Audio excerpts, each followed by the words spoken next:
Yeah. Yeah. Yeah. Yeah. Yeah. Chrome hearts at the Caesar's Palace. I was a sneaker savage, undefeated back.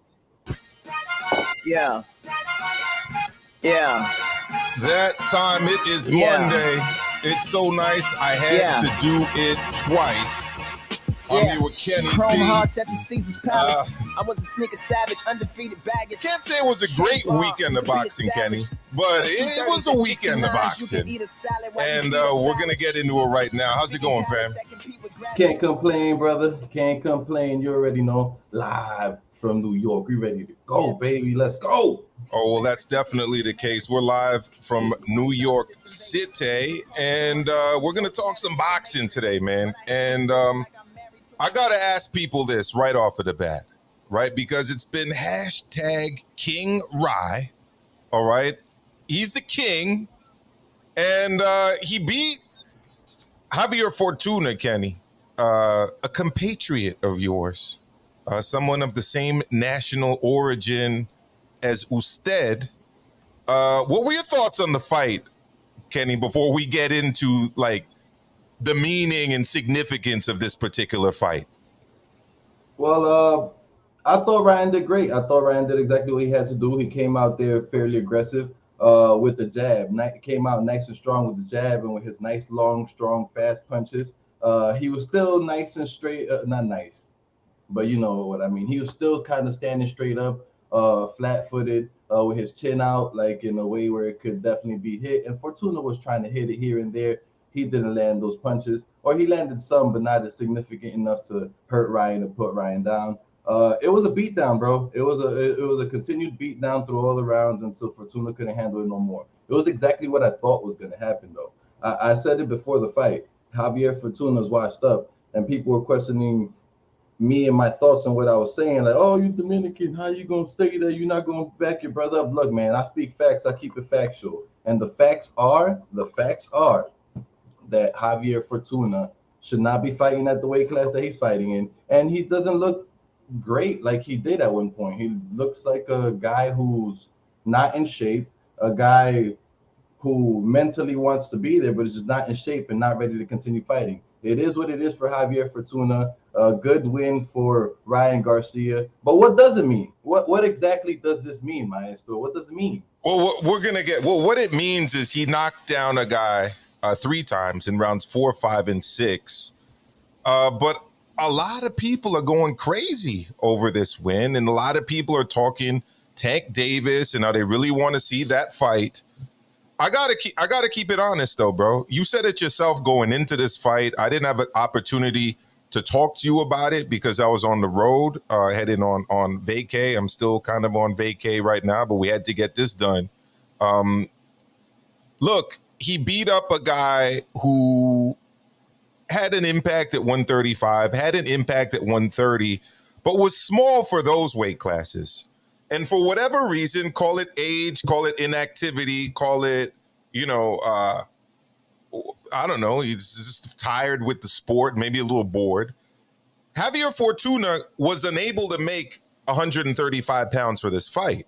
In fact, leading up to the fight, his team reached out to Ryan's team and let them know, listen, we're not going to be able to make this fight. So could you guys pretty please allow us to, if you could, please not have to fight at 135? Pretty please. And they said, yes, absolutely. Like, we'd love to weigh in at 140 for this. We're bigger already. Like, that's no problem for us. And Ryan Garcia looked very comfortable in there. Ryan Garcia had every advantage that one could speak of: height, reach, youth, size, speed, quickness. The only thing you could maybe give Fortuna an advantage in is awkwardness, if that's a thing. It's not really a thing that people oftentimes talk about going into a fight, but he's more awkward. But look, at this stage of his career, a guy who lost to Jojo Diaz, another undersized lightweight, guess what? Didn't do much damage to Ryan Garcia. Okay, I understand that. But what exactly does that make you the king of? beating an undersized over the hill. I don't want to say over the hill.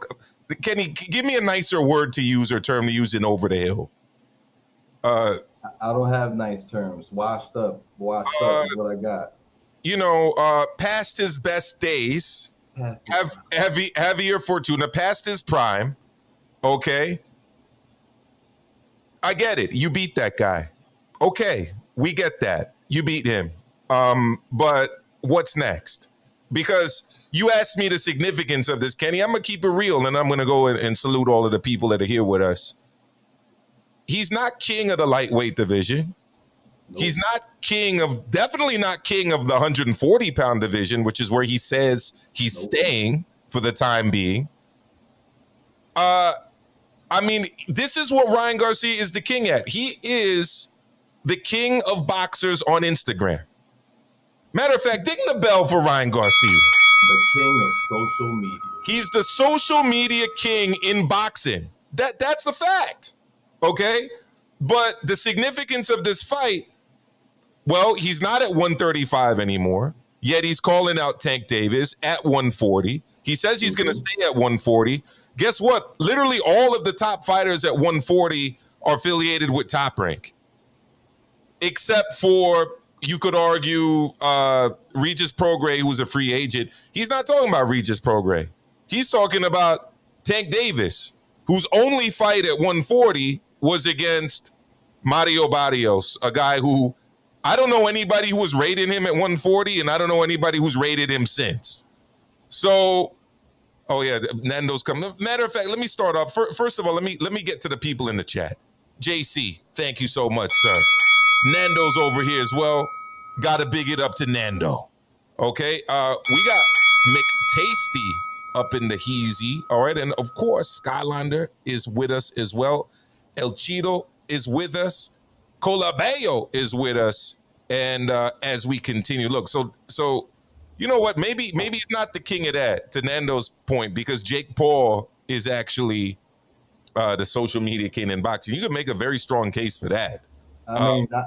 Jake Paul's the YouTube king in boxing. Okay. I hear Ryan does his thing on Instagram. You know what I'm saying? I don't really know because I don't follow the dude, but I hear the numbers is high. Okay, there you go. So, Kenny, what are your thoughts on what I was saying? It's completely factual. Everything that you said is factual. Fortuna is a dude that's past his prime, that he fought at 140 pounds. He was supposed to fight at 135. He got the lucky chance to fight at 140. Now all of a sudden, I feel great. I feel amazing, better than I ever felt. I'm staying at 140. That's foolish. The fight with Tank, I don't see it happening. The fight with Teofimo, that's probably the most that's the biggest probability of happening, that fight with Teofimo Lopez. And I see why he would want to fight Teofimo Lopez, who's coming off of a loss. It makes complete sense to me why he would want to fight Teofimo Lopez. But at 140, the fight with Tank isn't happening. If he wants that fight, it has to happen at 135 pounds. He's saying, it's going to happen. The negotiations are in. The La Jolla's saying the contract's already in. The lawyer's talking about the conversations already started. Ryan's lawyer, that is, talking about the conversations already started. Negotiations already started for the fight. The fight isn't happening at 140. Ryan just decided that he's going to stay at 140. If he's staying at 140, he's missing out on a hell of a lot of opportunities. One, him and Devin Haney should have fought. Ryan Garcia and Haney had fought 3 times in the amateurs, was it? 4 times? 3 or 4 times in the amateurs. And it was back and forth. Devin Haney and Ryan Garcia should have fought at 135 pounds now. I get it, they could fight when Devin Haney goes up to 140, but the fight, the Tank fight is off the fucking table, and that was the big money fight that everybody was talking about if it's at 140. Not only that, what if Ryan wins, or Ryan and Tank fight at 140, right? And let's say Ryan does win against Tank at 140. What credit does Ryan get? And what if Tank beats Ryan at 140? He's going to get so much fucking credit. It's going to be outrageous.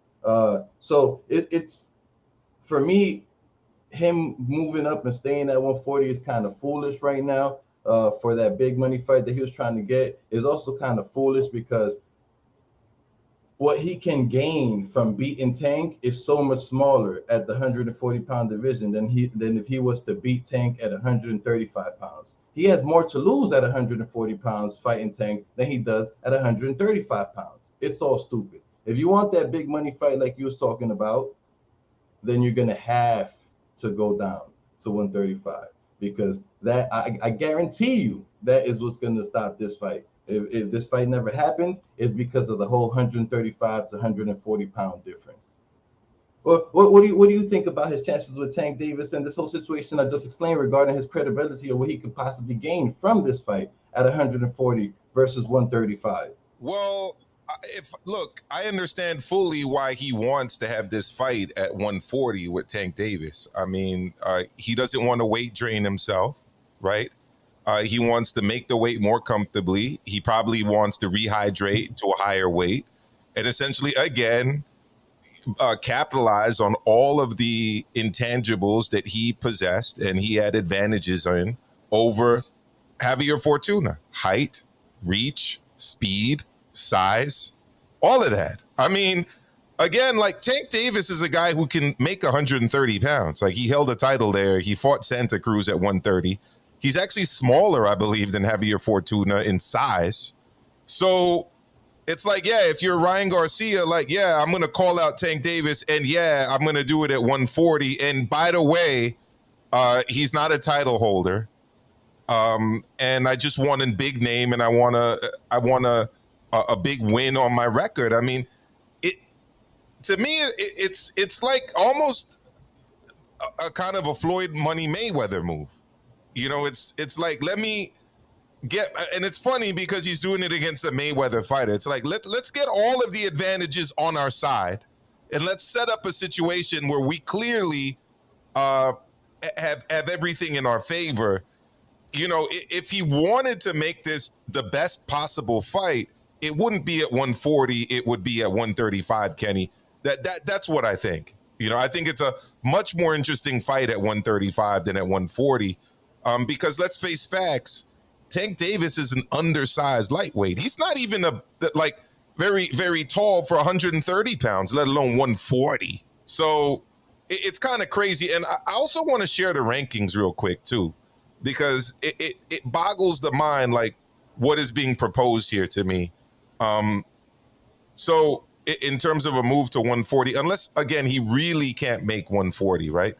135. So 135. So, you know, Akhmedov and Puello are there with the WBA. Zepeda Ramirez, they're tied up. Josh Taylor, he's going to be taking on Catterall, right? You know, you don't see Tank Davis mentioned anywhere here. I mean, he's not ranked at 140 pounds. He just isn't. Right now, you're calling out Teofimo Lopez. Okay, Teofimo Lopez is rated 10th by the by the IBF. All right. And where is he rated with he's rated 8th with the WBA. He's rated 6th with the WBC. So I get it. I mean, I just felt that like at this stage of his career, he would be more interested in titles, but nah. I mean, apparently he's not interested in titles at all. You know, titles don't mean anything. Okay, Maestro. Yeah, I mean, it's a straight money move. You know, it's Money Mayweather 2.0. And at this stage, I mean, I've been very critical of Tank Davis, right? But I'm going to have to be equally, if not more critical of Ryan Garcia. Now, I know somebody that doesn't agree, Kenny. And, you know, you go to the comment section of the video where I found this, and I don't know, is this too harsh? I'm in love with the coco. I mean, you tell me, Kenny, if this is too harsh or not. I'm going to pull this up real quick, and I'll let the people decide. I'll let the people decide. Who's in love with the coco though? Is it Ryan or is it Oscar? Or is it just Golden Boy altogether? What made you think of Oscar? What made you think that? I mean, he's been caught, seen. He's been accused by Dana so many times, and Jake Paul. You know, it's just like let's have a little listen, and then you be the judge. Let's have a little listen here. A little Oscar. I mean, I did work hard. If a lot of casuals here who are fucking haters and shit haven't seen any of my fights, go to Golden Boy's YouTube page. You can see everything there. Or the Zone. The Zone has all of it too. Yeah. Does the Zone have it? Yeah, they do. If they have live fights up. I think they have it for a few more months, but what do they think? Huh? What do they think? Let's go. Let's go. Ryan Garcia, Tank Davis, end of the year. I will make it happen. Right? Just me. I will make it happen. That's the coco. Who else can make it happen? I don't know who I have to talk to, Mayweather or Al Heyman. I do not know. I'm going to start making calls. But the only one that can make it happen is me and Ryan Garcia. Mayweather, let's make it happen. What do you guys think? I think I saw a little bit of white on his nose. That's what I think. He says he's the only one that can make it happen, but he doesn't know who he needs to contact to make it happen. I think it's pretty obvious that Roberto Diaz, Don Diaz, has been running the show over there, and is the real brains behind that operation. Because, I look, are you at all excited, or do you believe in that guarantee that by the end of the year Oscar's going to make this fight happen? I don't believe it at all, especially with the news that Ryan's going to stay at 140. It's not in Oscar's power to do this fight. Leonard Ellerbe is a big part of this. Mayweather's probably a big part of this. And Tank is the other big part of this. And there's one thing that I don't see Tank doing. And that's because it kind of verbally came out of his mouth, almost word for word. He said that he feels best at 135, and that is where he sees himself staying. He said that immediately after the Mario Barrios fight. What does that tell me? That tells me it doesn't matter what is offered to him at 140. He's not going to go back there. The guy is loaded. The guy is paid. The guy is filthy. The guy is dripping money. You know what I'm saying? Gervonta Davis has gotten paid big bread in like his last 10 fights. You know, you see where I'm going with this? He doesn't need to go fight Ryan for big money. As much as he wants to fight Ryan, and he was talking about wanting to set that fight up and letting Ryan grow into his muscle, body, etc. He don't need that money. I don't see him going to 140. It's just an unnecessary risk for Tank Davis. Therefore, Oscar is full of shit. It's not up to him. He's not gonna make this fight looking all drugged up and crazy how he was looking. He's not the guy who has the power to make the fight. It's actually the other side that has the power to make the fight, and especially much more now with the 140 situation. Sorry, you were saying? Well, it sounds to me like, according to Oscar, you were casual, dog. You know, anybody who's critical of him is a casual. I mean, he kept dropping that term multiple times in that IG live. Let's go to Nando real quick. Salute to Nando. Thank you for the super chat, brother. Let's be real. Floyd/Tank ain't even mentioned Haney, Loma, Shakur, Teo, and Ryan. It's going to be Cruz rematch, Abner Mares, and maybe Frank Martin next. Yeah, I think that's essentially what you were saying, Kenny.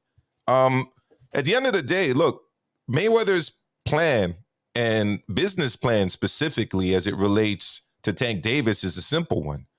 You know, we've got a fan base here. Ellerbe said it. They don't even know who these guys are other than Tank Davis. We'll just put Tank Davis on in Atlanta, in LA, at the Barclays. People are going to turn out. Urban radio, quote unquote, is going to be talking about it nonstop, right? He's going to get a push from the hip hop YouTube outlets, a couple of which he's done interviews with. And we'll put in some opponent, name him, XYZ, doesn't really matter. And we're going to pay him low six figures. We're going to guarantee Tank $1 million. And Tank is going to get the lion's share of the upside and make big bank. I mean, Tank makes more money fighting lower level guys that make low six figures than he does, and by low I mean under $500,000, than he would facing guys that would be making about equal pay with him. So, it is what it is. But I'll be honest with you, I don't really like the fight at 140. I don't. I don't like that fight at 140. Do I like the Teofimo Lopez fight at 140? Yeah, I guess a little bit more. But at the end of the day, Teofimo's also very unproven at 140. What's Teofimo at 140? Is Teofimo better than Zepeda at 140? Is Teofimo better than Ramirez at 140? Is Teofimo better than Josh Taylor at 140? Is he better than Regis Prograis at top 4 at 140? I mean, I could go on and on. Well, people do, right? They do your favorite thing, and they play Honey, I Shrunk the Kids, and they start, eye test to eye test, and that's what they compare. So right now, in people's eyes, Teofimo Lopez is probably ranked fairly high. What was it, the WBA that tried to put him number 1 and number 2 above the guy, Catterall or something, or who was, I don't remember the situation, it was some time ago. But yeah, so I'm pretty sure with the eye test and the Honey, I Shrunk the Kids, your favorite, people are like, oh no, he's the best. If Ryan beats him, Ryan is the greatest. You know how these people be out here, man. Well, Teo also got that push from ESPN, which repeatedly referred to him as the undisputed world champion, which he was not. I caught a lot of heat for making that statement, which, by the way, I felt was a pretty fucking obvious statement. I mean, there's a dispute. Devin Haney is the WBC champion. It's being disputed. And by the way, big up to George Gambosis, because he actually defended his title belts against Devin Haney so that there was no dispute. But the big ESPN promotional push was behind Loma and then was behind Teofimo. And, I guess that's why he's considered big time at 140 without having done anything at 140.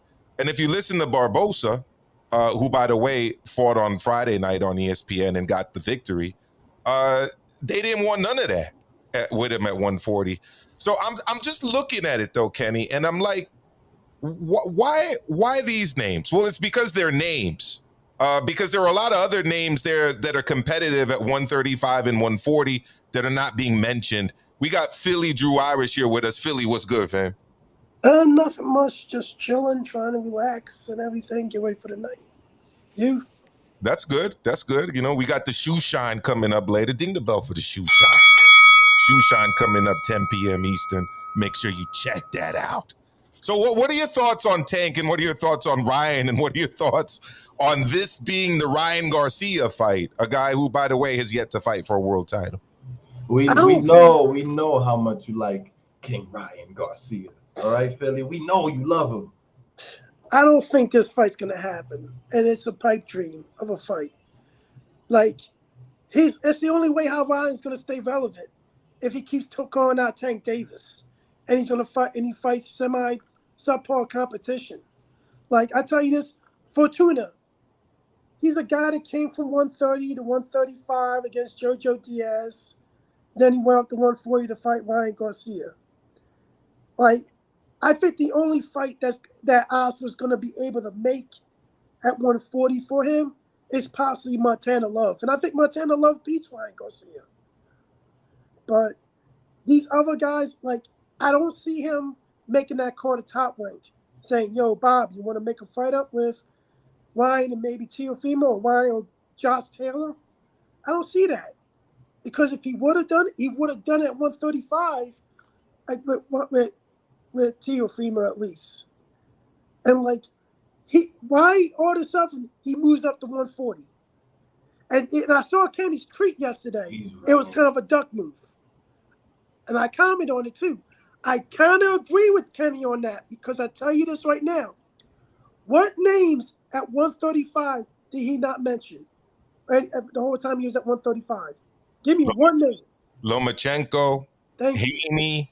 The only real name I ever really heard him mentioning seriously was Tank Davis. I mean, that was pretty much it at 135. There was no mention of anybody else. And Why would he not mention Lomachenko? Somebody that was actually skyrocketing his career with a win over Lomachenko. Because Ryan is so flat-footed. He leaves his chin out all the time. Same weakness as Amílcar. And Loma's footwork will exploit those weaknesses. And I believe Loma will easily stop Ryan Garcia. I could see that. I could see that happening. Loma has great footwork. Ryan be with his chin all up and out, all flat-footed and shit. In the moment that it takes Loma his time to do his ducking under, coming over, he's right next to Ryan now. Ryan's going to be thinking about stepping off to the side now, while Loma's going to be landing punches. You know Like, what I'm saying? He relies on his power and speed. He has no footwork, Ryan Garcia. Well, I wouldn't say he has no footwork. I think he does a decent job at closing the gap on guys. You know, and I've seen some improvement, especially under Joe Goosen and working behind the jab. But my main issue with Ryan is like he actually had a really good win against Luke Campbell. Like that was a super solid win. It was dramatic. He came off the canvas. He won by KO. Vicious body shot, left hook to the liver. But and he won an interim title that gave him, you know, a shot at Devin Haney at the time. And that would have been a hot fight at that time. Like that would have been a fight I would have really looked forward to and would have really enjoyed watching. And it didn't happen. And then, you know, the mental health stuff developed. And then he came back in his last fight. He didn't really look that great, right? Granted, the guy didn't really want to fight with him and is running around most of the time. Now he's come back at 140 against a guy who was small at 130 and definitely small at 135. And by the way, coming off a loss to Jojo Diaz. And it's like I've now lost interest in you as an elite fighter. I'm gonna be honest. Like I don't know if he's an Froze up there. He was saying, I don't know if he is an elite fighter. Maestro will be back in a second. I'm assuming his internet cut out. But yeah, man, look. He has to start getting active at 140 pounds now in order to be considered an elite fighter, right? He has to get active against dudes like Prograde, dudes like Catterall. Josh Taylor, he's not going to get a chance against Josh Taylor anytime soon. If Catterall wins, he may get a fight against Catterall. Catterall seems like the type of dude that'll fight anybody. Josh Taylor is kind of, yeah, I don't know. I started questioning him after it seemed like he was going to duck Catterall, except for the second time, you know? But no, Maestro, finish your statement. No. I was pretty much done. I was saying that I lost kind of interest of him as an elite fighter, and the new news about who he wants to take on and leaving the lightweight division, where I think that there's definite unfinished business. I think there's unfinished business in the lightweight division for him, specifically Loma, specifically Devin Haney. You know, but definitely Devin Haney. Okay, you want to move up to 140? Okay, Tank Davis? What? Call out Josh Taylor. And by the way, Josh Taylor, to his credit, has vacated 2 belts so that he will give Catterall the rematch because he's tired of Catterall doing all of this talking. You know what I mean? So he's definitely not ducking Catterall. Like Tyron says over here, why not Regis Prograis? He needs a fight, right? The 140, guys. There's legit names there.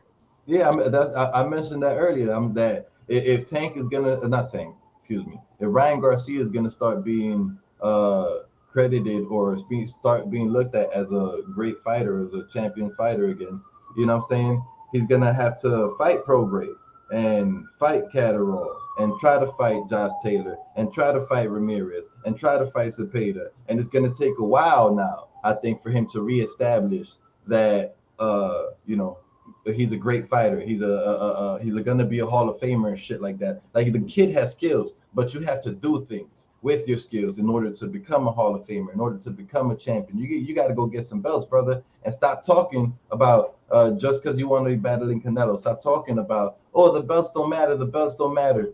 Yeah, all right. And then what was getting me tight too was the announcers.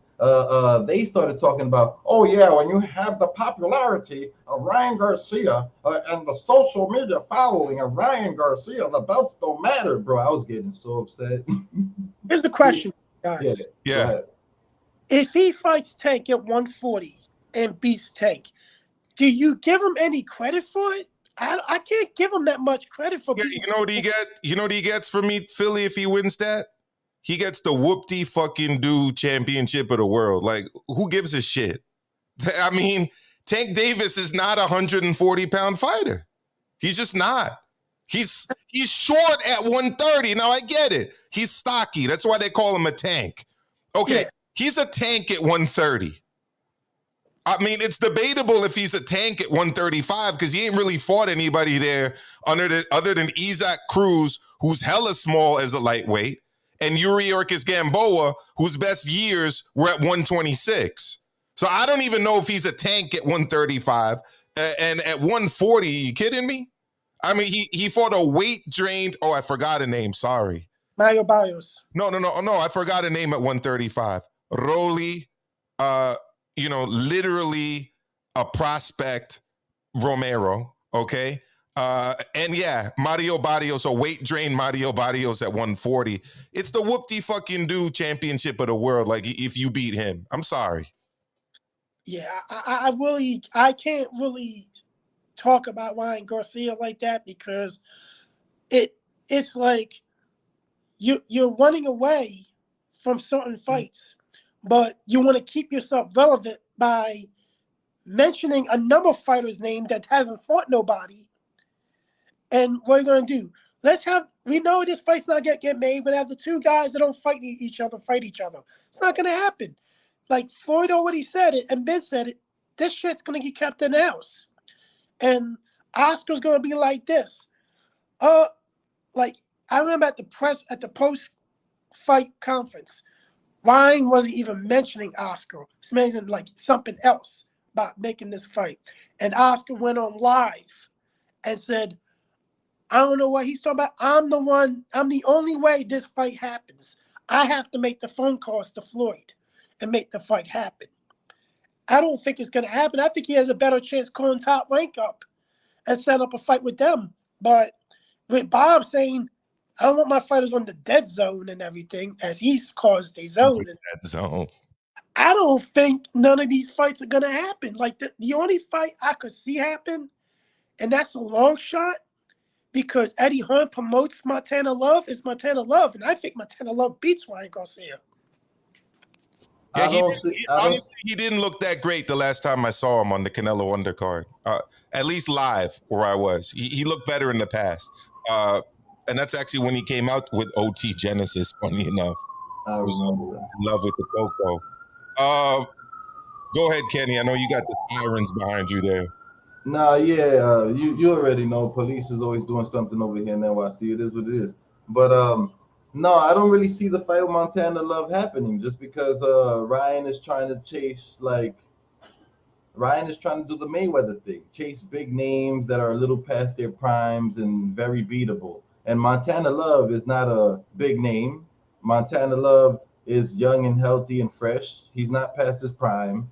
He's not very beatable, So I'm not saying he's amazing either. I like Montana Love. I'm just saying he's not a beatable dude. You talk about dude like, let's say Abner Mares or some shit against Ryan Garcia at 140. That's extremely beatable. Abner Mares he's trying to fight at 135. I think they mentioned in him and Tank or some shit like that against. That's a terrible move for Mares. Yeah. His eye just healed, bro. What is he thinking, right?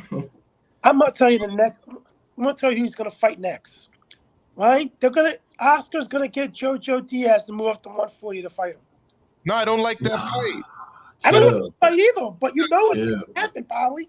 I don't like that fight. I'll be honest with you. I would rather see him face Sandor Martin and at least be able to say, well, I did better than Mikey did.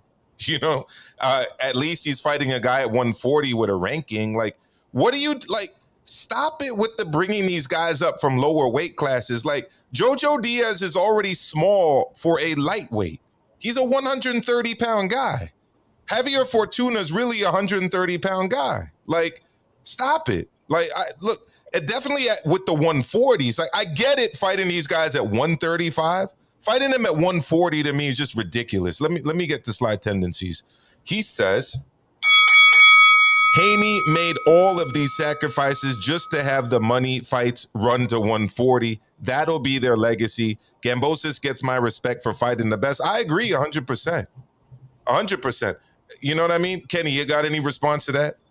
I just think that Haney is becoming the big money man now. So I wouldn't say the big money fights go to 140. Haney's becoming the big money man. And there's a big ass big money fight there for Haney, and that's Tank Davis. Tank Davis is at 135, and so is Haney. Haney got all the belts. Tank Davis has been talking that smack about Haney and wanting that fight next and all that stuff. So hey, that's the fight we need to see.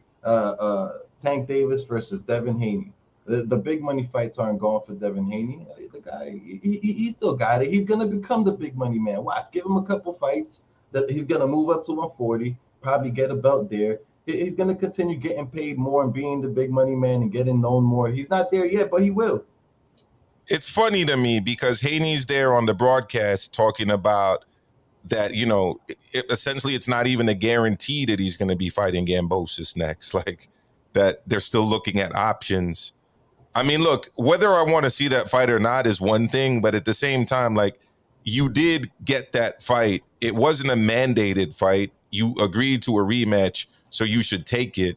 I want to go over one thing, Kenny, and then I'm going to bring up a UK fight that's being rumored and some similarities that I see with this UK fight. All right. So, look, Kenny, I mean, boxing is all about, you know, the narratives and about the promotion and about the hype, right? We know this. All right. But I want to put up this graphic because this was all about the four kings, Kenny. All right. And I want you to tell me what you see here and kind of rate these four kings. Because don't forget, Ryan Garcia is calling himself a king, right? And I asked, king of what exactly? Right? So here it is. These were the guys being promoted as the four kings. I mean, am I way off to saying that the only one really here is Devin Haney? Like, none of these other three dudes are kings. You're definitely not wrong. I think you're correct. It's just, it's the eye test thing, bro. People graduate dudes, people give them trophies, people give them championship belts, people do all types of crazy fan shit off of the eye test. The only guy with any merits, any credit, any belts in this list is Devin Haney. And Teofimo had some at a certain point, but he doesn't have them right now. And you know what? Not anymore. You could count Teofimo as one of those kings at 135 or one of those previous kings of 135 because he's not there no more. He's never going back down. He said he was weight drained when he was there. So it's funny, Garcia and Tank, absolutely not. Absolutely not. Let's bring on A-Rod. A-Rod, what's good? What's going on, guys? How's it going, fam? Salud. I'm out here on the road, bro, just listening. I wanted to chime in on this. Everybody's making this hype about Ryan, but remember, Ryan looked good on his first fight with Reynoso. And then he went back to his old style where he's just looking for one punch because he's just depending on that speed. You know what I mean? So we're just going to I'm going to wait to see. Let's see how he continues to be with his new trainer to see if he is going to change his game. If not, he's not going to be able to fight anybody at 140 that ain't gonna whoop his ass. You know what I mean? That's a lot of weight right now, especially if he's gonna try to go against Prograis, Posto. You know what I mean? These guys will fucking rock him. I mean, he's over here calling out the Primo Lopez, but we know that it's a guarantee that these guys have been fighting for no all reward, no risk. You know what I mean? They've just been fighting that way. They get credit for it, so they're going to continue to do that. And that's all we're going to be getting from him and Tank Davis. We're going to get the big fights that we all want. Yeah, I mean, what are some of the fights that you would want to see, A-Rod? 135, 140, take a pick. Him and Teofimo would be good. Him and Tank would be good. Devin Haney would whoop his ass, but that would be a good fight. Does just the weight shut him up because does the weight matter for you at a Tank fight? You'd like to see it as much at 140 as at 130 at 135? I think Tank's just one of those small guys that has that punching power. Is going to get you You know what I mean? Just like fucking Whitaker was. He's not as skilled, but he's just one of those small guys that's gonna get these big guys like Pacquiao was. You know what I mean?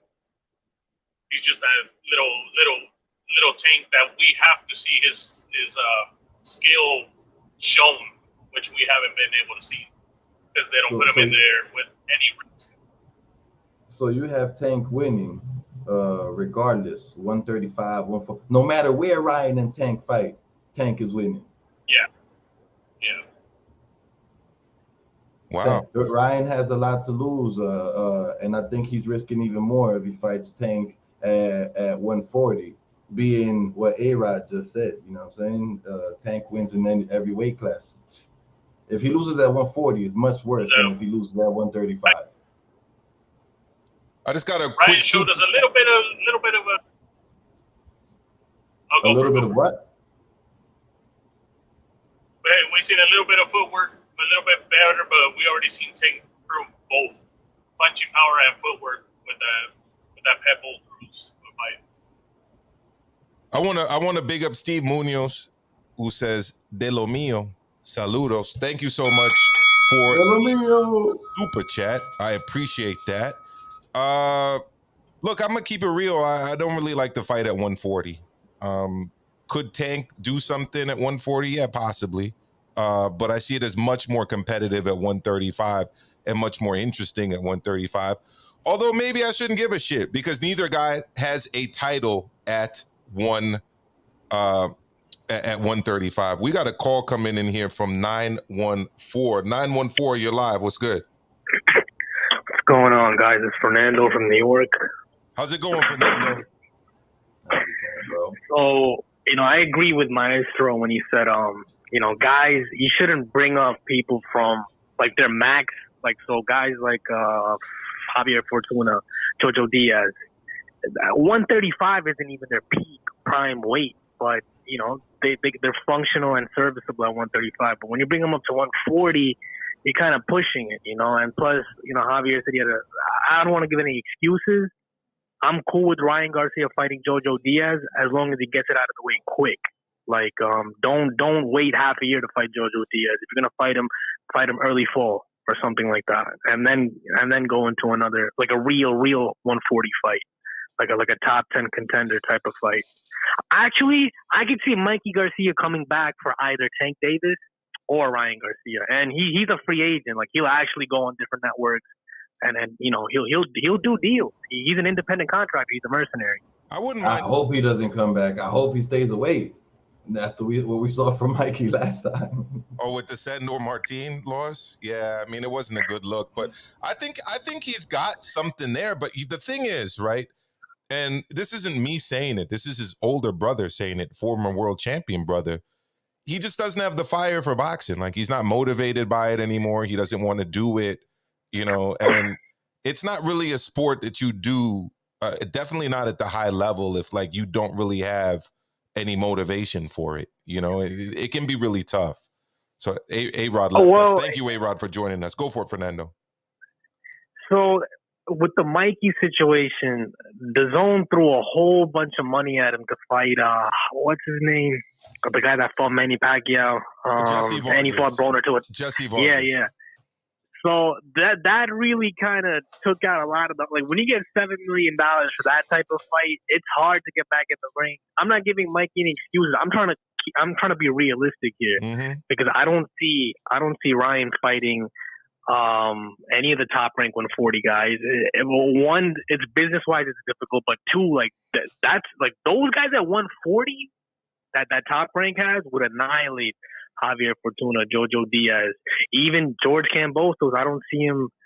I don't know if George Kambosos would move up to 140, but you guys get what I'm saying. So these guys, they want commercial value, and they definitely want to cater to that Mexican American fan base.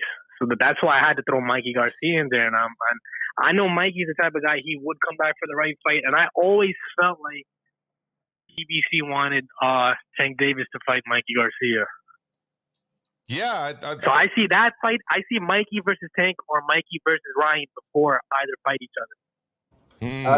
I think those are two big money opportunities for Mikey Garcia. But I don't know if Mikey Garcia necessarily needs money. He's always talking about how he's invested his money intelligently, and that's why he doesn't need to box anymore. And look, if my money is fine, and I've decided that I do not want to box anymore, I'm not coming back to get my ass beat. Because if he fights Tank, I see Mikey Garcia getting knocked the fuck out. And if he fights Ryan, I see Mikey Garcia possibly getting knocked the fuck out as well. I'm speaking specifically, not off of Mikey Garcia's skill career-wise, specifically off of the Mikey out of shape, seemed like he didn't train too hard Mikey Garcia that we saw in the last fight. That's specifically what I'm speaking on. Well, do you guys, what's the likelihood of things happening? Do you guys see Tank Davis fighting Isaac Cruz next, or do you see him fighting Ryan Garcia next? In the realm of what's realistically possible. I think Nando hit the nail on the head earlier. I mean, they'll find guys that they can pay $200,000 to $300,000 for, right? Isaac Cruz rematch, maybe they'll have to pay him about $500,000 for that. Frank Martin was another name that he brought up. I think there was another name too. Those are the two that I remember. Nando, you can help me out with the third. I mean, the problem with these Tank Davis opponents is that none of them command a big purse. Ryan Garcia would command a big purse. It's a similar story with Ryan Garcia's opponents. None of them command a big purse. So, I mean, they would expect this to sell, but, you know, you could see the possibility, if you're on one of their two teams, of them putting this fight together and then the guys barely making that much more for much lower risk fights with guys that accept much less money. It's unfortunate, but personally, Oscar's guaranteed it. Kenny wasn't confident on that guarantee that this happens by the end of the year. And I got to be honest with you, I'm not that optimistic about it either. I'll say this, Ryan Garcia is getting better. Like, if you give Ryan Garcia the chance to go through two more bouts before he fights Tank Davis he's gonna, you know, it's gonna be very difficult, because Ryan, he's tightening up the defense a little bit. He showed some improvements here. He never got too overly aggressive, and that's against Javier Fortuna. Like, you know, sometimes these guys, they don't respect their opponent enough. He gave Javier the right respect, and he beat him into submission. A smaller guy coming up over the hill, you know, I got to keep it real. But you give Ryan Garcia two more fights, he's going to really fill into that weight, and he's going to be peaking as far as, like, you know, what he could do as an undefeated, you know, guy that's, I don't think he cares about world titles, but if you give him two more fights, you're really going to, you know, you might see a peak version of Ryan Garcia there. Whereas Tank, I don't know if he's going to get any better than what he already is. I mean, it seems like he's gotten a little better, not in the sense of his fighting skills and fighting ability, but in the sense of his mentality. It seems like he's somewhat growing, and like he's more so working to get in better shape. His condition, although we didn't get to see it go far into the last fight versus Rolly, his conditioning seemed to be there. Which is something that isn't always there for Tank Davis. I always question him and his conditioning.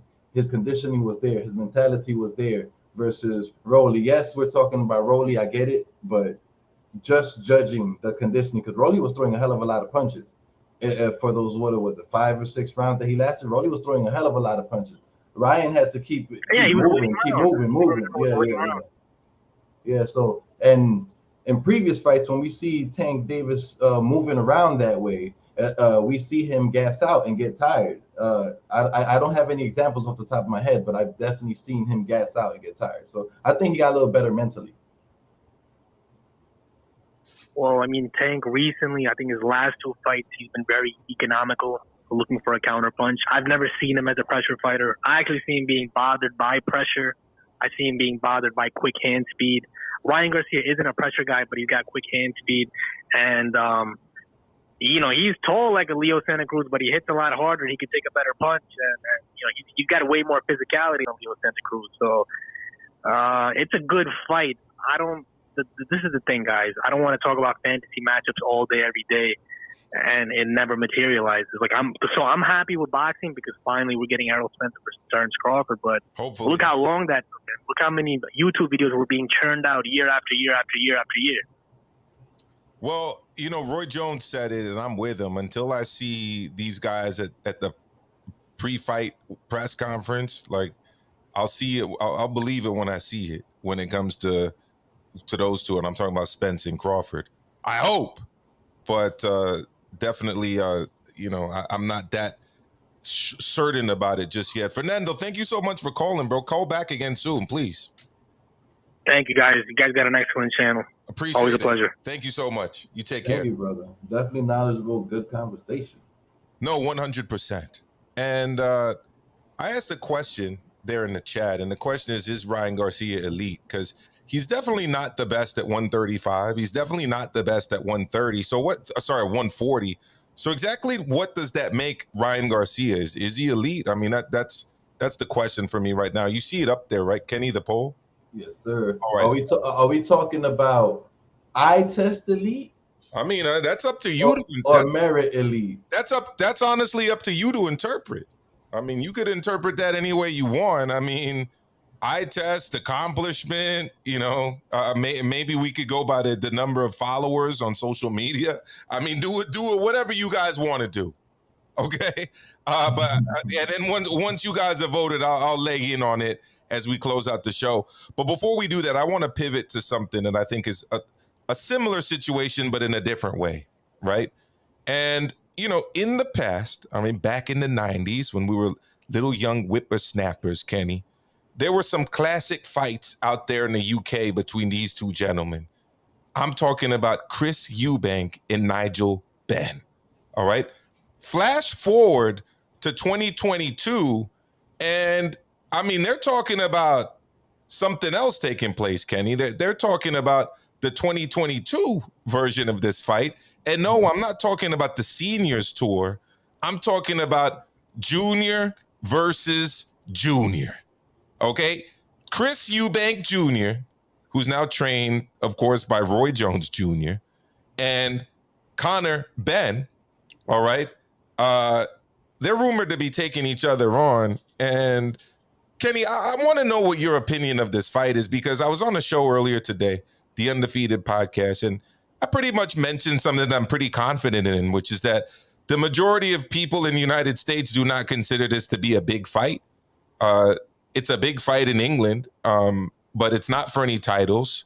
It's not between guys that are even in the same weight class. By the way, it's not even between guys that are in neighboring weight classes. What weight class are they fighting in? 155-pound catch weight is the rumor. So 147 would be Benn, 160 Eubank. Eubanks has fought as high as 168 when he was in the World Boxing Super Series. So catch weight at 155. What are your first thoughts when you hear about this fight? I don't exactly see a reason for it besides, I actually see the reason for it now. It's exactly what Connor Benn's team was doing before. They're building him up, right?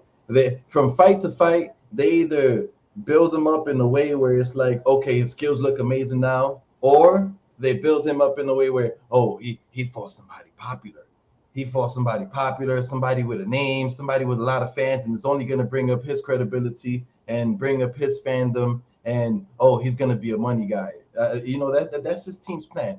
But my thoughts regarding this fight: would I watch it? Yes. Do I care for it? No. Who wins? I'll tell you right off the bat, I think Connor Benn is going to knock out Chris Eubank Jr. Chris Eubank Jr. has maybe not knockout, but I think he'll win convincingly, just because Eubank Jr. hasn't really shown anything. He's been in and out of boxing for a long time.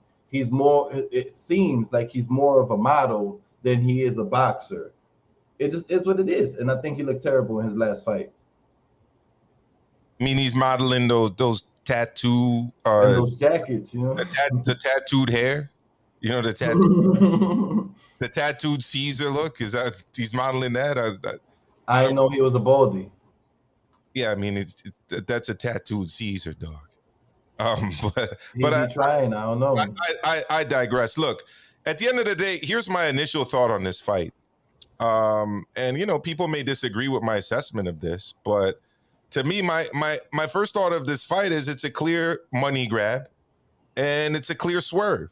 All right, clear money grab, clear swerve, and I'll tell you why. Who's he swerving? Well, I mean, let's look at the list. Let's start off with who Conor Benn swerving. All right, this is true. He's swerving Virgil Ortiz. He's swerving Jaron Ennis. He's swerving David Avanesian. All right. All of those dudes are ranked higher than him in the WBC. All right. With the WBA, again, we also got Stanionis. We've got Ortiz. We've got Ennis. Right. I mean, Ortiz and Ennis are above him in every single major sanctioning body. Right. I have no doubt that Virgil Ortiz would have taken this fight. I have no doubt that Jaron Ennis would have taken this fight. Do you think he doesn't want the fights, or you think his team is keeping him away from this fight? I think his team doesn't want the fights. They're swerving him. You right? think they're scared of him getting losing and shit? They don't believe in him? I don't think that they believe that he can beat Virgil Ortiz or Jaron Ennis. No, I don't. And I think it's debatable whether they think he can beat David Avanesian. That's my thought. All right. Otherwise, why the fuck are you going up to 155 pounds to take on a guy who's done nothing at middleweight? Nothing. Zero. Nothing at all. All right. Because when we go up 2 weight classes, all right. And by the way, I mean, there's plenty of people there at 154 since we're skipping 154, right? We got obviously the Charlo is cleaning that division out. We've got Sebastian Fundora. We've got Israel Madrimov, who we saw fighting under the DAZN Matchroom banner, right? Against Michel Soro. We've got Tim Tszyu. We've got Liam Beefy Smith. Okay, Liam Beefy Smith, who just signed with Sky, I believe. All right, but let's go up to 160, which is actually where Chris Eubank Jr. fights. Why the hell, if you are actually trying to win a middleweight world title, Kenny, why are you fighting a 147 pounder? Because guess what? In your division, you got Carlos Adames, right? You got Jaime Munguia, right? Chris Eubank Jr. is right there in terms of his rankings, right? In the IBF, there are some names because he's not ranked with them, but you got Esquiva Falcao. But I mean, essentially, the fight here that would make the most sense in terms of his rankings, why don't you chase the Janibek fight? He needs an opponent. Well, what's wrong with Janibek, Kenny? Everybody's ducking. Everybody's scared. What's wrong with Janibek? Janibek's got the interim title at one with the WBO. What's wrong with Carlos Adames? Right? Guess what? It's easier to fight a welterweight than to fight a fellow middleweight contender, ladies and gentlemen. All right? And guess what? It's easier to fight a weight-drained middleweight that's done virtually nothing at middleweight than it is to fight Jaron Boots Ennis or fight Virgil Ortiz. Chad, help me out. Am I way off here? But that's my first reading of this fight. Am I going to watch it? Yes, I'm going to watch it. Is it a big fight in terms of meaningfulness across the world in boxing? Absolutely not. It's essentially a showcase fight in the UK for guys that liked Chris Eubank Sr. and Nigel Benn. I mean, but it's got nothing to do with that fight, that series of fights, right? Let's get Virtuoso. And Virtuoso, what's good? What's going on, guys? Good over here, Virtuoso. How's everything with you? No, man, just chilling. You know, listening to you guys. I heard you guys talking about this particular subject, and I thought I wanted to chime in. Good. Yeah, man. I see the only angle to this fight being made is just the nostalgia angle, being that British fans are well acquainted with Chris Eubank and Nigel Benn and their scrap from the '90s. But I think if you take away the historical context of this fight, this potential fight, This is a major to me. From my vantage point, it's a mismatch. In which direction, just so that you're clear? It's geared towards the bigger guy. I feel like, I think when fights drag on like this and both men are tired, I think it might benefit more the bigger man. Again, we never even seen Conor Benn fight at a catch weight of at least 150. I know, let alone like 144. Because to me, he's a small welterweight.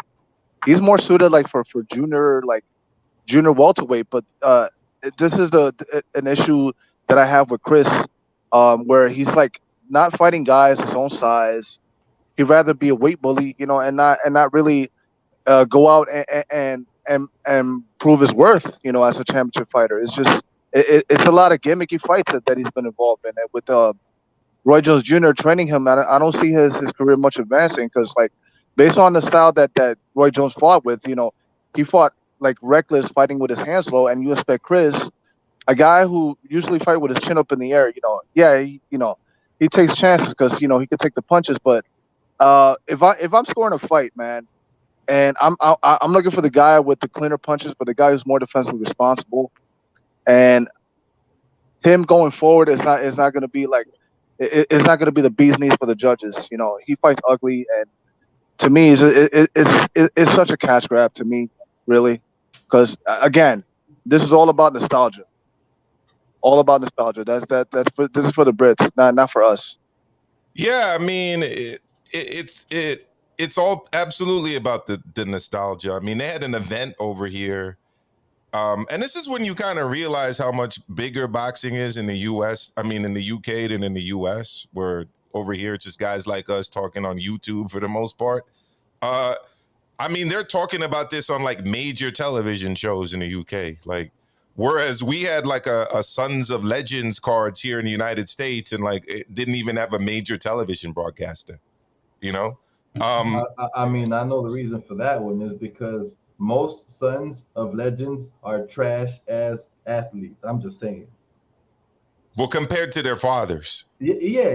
That's exactly what I mean. I mean, not compared to the everyday person. Not compared to their fathers. I mean, their fathers always outdo them. Yeah, for the most part. They can never measure up to what their dads did. Yeah, for the most part. But, at least I would argue that what Tim Tszú's doing to me is like much better than what a lot of other sons of fighters have done. I'm just not impressed with a guy fighting a welterweight. Now, I understand they're putting a little bit of intrigue into the fight with this 155-pound catch weight. But I don't know. Like I've seen Eubank Jr. weigh in less than 160 before. I don't really know how difficult it's going to be. Maybe it will be difficult. I don't know. He is getting up there in age. I made that point earlier today. It's a showcase fight to me, and that's all it's gonna be good for. It helps neither of them in the rankings in their own respective divisions. Virtuoso, are you going to be watching? I'm probably gonna find a legal stream. I don't think this one's gonna be on DAZN for that matter. Yeah, I mean, Eddie to me is like it's gonna be a pay-per-view, bro. You broke my heart right now. Pay-per-view? I don't know. Pay-per-view in the United States? Yeah, I don't think that's happening. No, I mean this is for the Brits, man. Again, I'm gonna find a legal stream. I'm gonna watch this because I'm shameless. I do have a morbid curiosity to seeing a small man compete against a bigger guy. So look, at the end of the day, like the UK is on another level. Like I made the point, I think it was like over a week ago, where I essentially said, look, if AJ loses to Usyk in the rematch, right? And is no longer fighting for world titles, I said two things. I said, one, I think it's going to be difficult for him to get up for the kind of opponents that he's going to have access to. And two, I think it might be a while before he's fighting for like, unified heavyweight championships again, like he is right now. And, you know, people were like going at me like crazy. Like, what? How could you say that? AJ will always be a pay-per-view star. AJ was born a pay-per-view star. AJ was born a pay-per-view star. Maestro, how dare you do it? How dare you say that? I mean, come on, guys. I mean, if he's coming off of a loss, right, and he's fighting the likes of journeymen in non-title bouts, I'm sorry, that's not what DAZN got into the business of AJ for. And quite frankly, those are not going to be big fights anywhere but other than in the UK, right? But it is what it is. I think if it's all contingent on August 20th. If AJ wins, that's great for business. If not, it kind of does feel like they're truly fucked. Yeah, I mean, if They're gonna AJ make money. No, I mean they are gonna make their money. They know what fights to make that will sell in the UK. But like to us Americans, Dillian White versus AJ2, no titles on the line. Huge fight, ladies and gentlemen. Global fight, right? 95,000 at Wembley for AJ versus White 2 live on pay-per-view, no titles on the line. I get it, okay? But here in the US, that's just not a big fight. Like, it's a heavyweight fight. It's not like what it is in the United Kingdom, you know? Yeah, that's the one thing I like about the UK. They do back their own. They're just like they were behind Frank Bruno, even though he had losses. You know, you gotta commend them for that.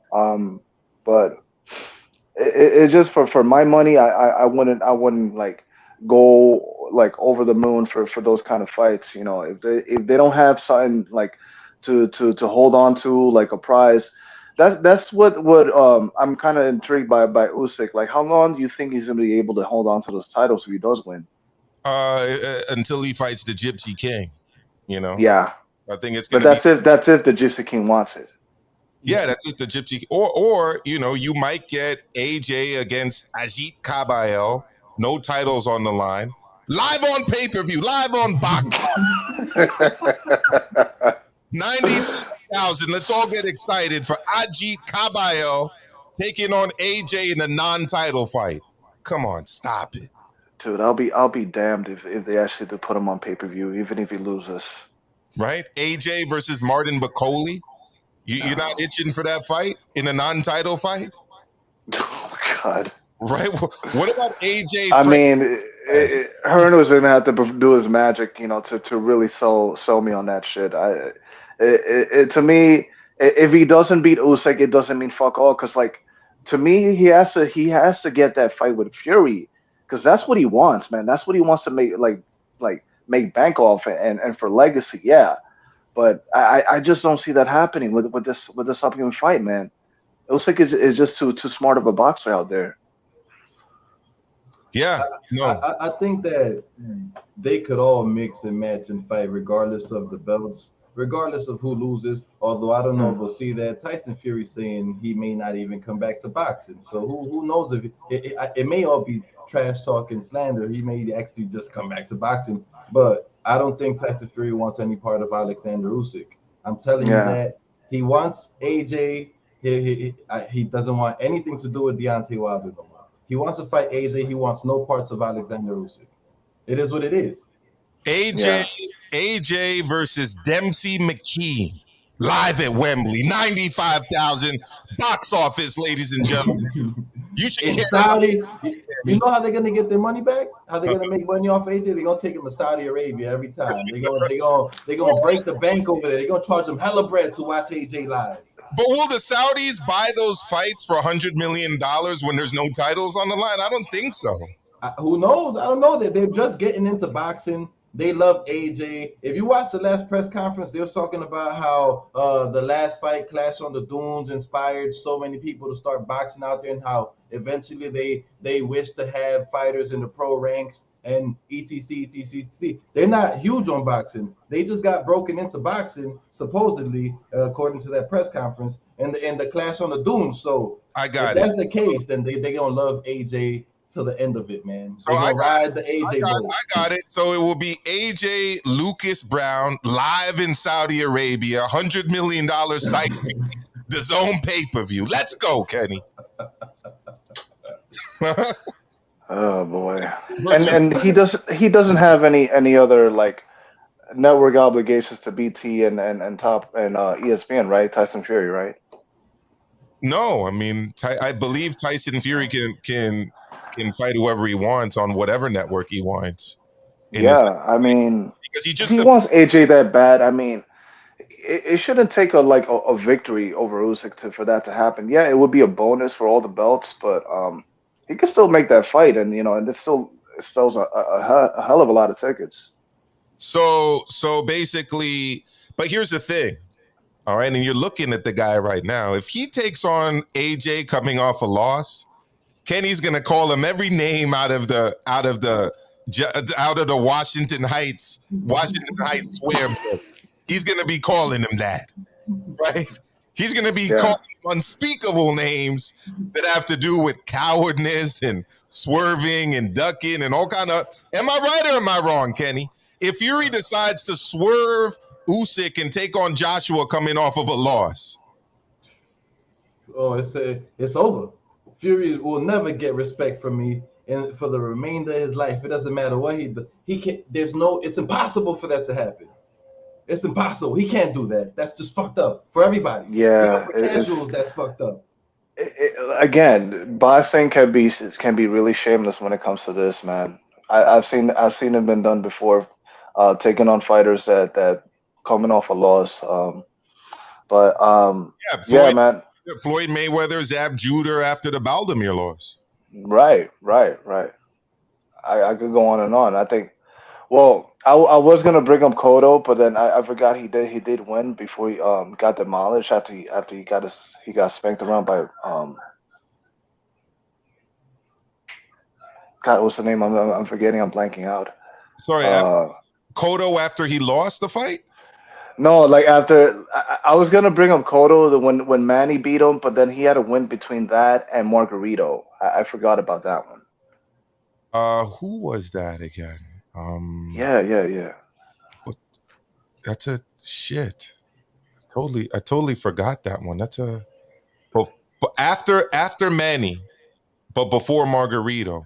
No. After Margarito, it's between the Margarito fight and the Manny fight. Who did he beat? You're talking about Yuri Foreman here at Yankee Stadium, or you're talking about who was it again? Was it Mayorga? Was it Foreman or Mayorga after Manny? Oh my God! Somebody pull up his box records. I'm pretty good with that. I'm confident it's either after Manny is Yuri Foreman. There you go. And after Yuri Foreman, it's who, Kenny? Ricardo Mayorga. There you go. All right, so book it. That's another one. Barry Horowitz right there. Oh. So, Virtuoso, thank you so much, fam. Any last words? Nah, man. Again, this has been a good year of boxing. I just want to say again, I'm fucking blessed as a fan, really, and I hope we get fucking Crawford versus Spence already. Please make that fucking fight already. Yeah, I agree. I second that. Virtuoso, thank you so much for joining us, fam. I appreciate it. KO Kenny, Maestro, peace out, gentlemen. You too. Take care. Brother. Have a great night. Take care, yo. All right, Kenny. So how are we doing on that poll? Is Ryan Garcia elite? That's the question. Check out those numbers for me, bro. It says, yes, Tank Davis is elite. 64% of the votes. Did I write Tank Davis? Yeah, you said it's Tank Davis elite. Oh shit! I meant to say Ryan Garcia. So if you meant to say Ryan Garcia, then those numbers will be flipped around. I'm gonna blame my producer on that one. I'm blaming the producer over here. That's Fulanito, the producer. I gotta have words with him after the show. Yeah, but look, I'll answer my own question. I don't think he's elite right now.